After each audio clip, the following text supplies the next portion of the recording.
Mummified human remains remain human remains in spite of being mummified. I have mumbled this mantra for most of my adult life. It reminds me that the act of mummification does not render a human being into the equivalent of a stone tool or a painted pot. An Egyptian mummy never ceases to be an Egyptian just because the body, or a portion thereof, appears in a sales catalogue or lies in a museum display case.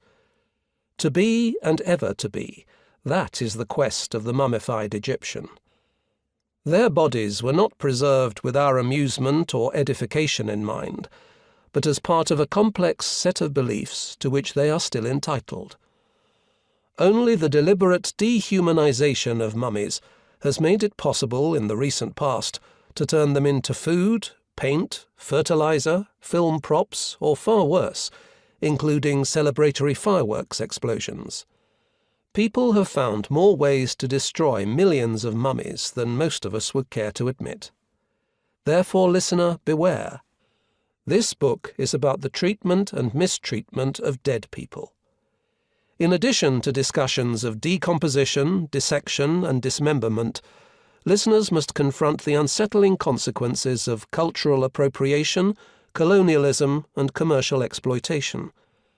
The guilty include us all, from professors and museum curators to comic book collectors and moviegoers.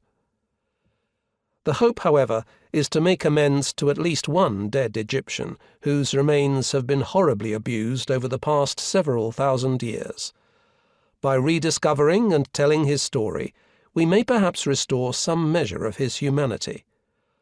While well-intentioned, can this be done without perpetuating a relentless cycle of ill treatment? Is the study of mummified remains itself an act of desecration? Should any mummy be on public display? Over a century ago, the famed anatomist Grafton Elliot Smith wrestled with many of these same issues when examining the royal mummies of Egypt. He wrote, "One has to deal with subjects that may possibly give rise to offence, on the ground that it is not showing due respect to the memories of the powerful rulers of ancient Egypt to display their naked remains and use them as material for anthropological investigations.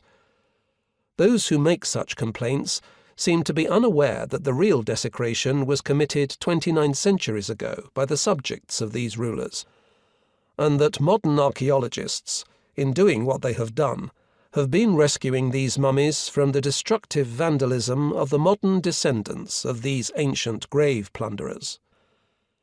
Smith's remarks do not settle the matter squarely on the side of science. For example, the appalling treatment of Pharaoh Tutankhamun and his children by the anatomist Douglas Derry remains a travesty of scientific indifference. Grafton Smith does, however, raise the important point that many mummies, whether royal or not, have needed rescuing.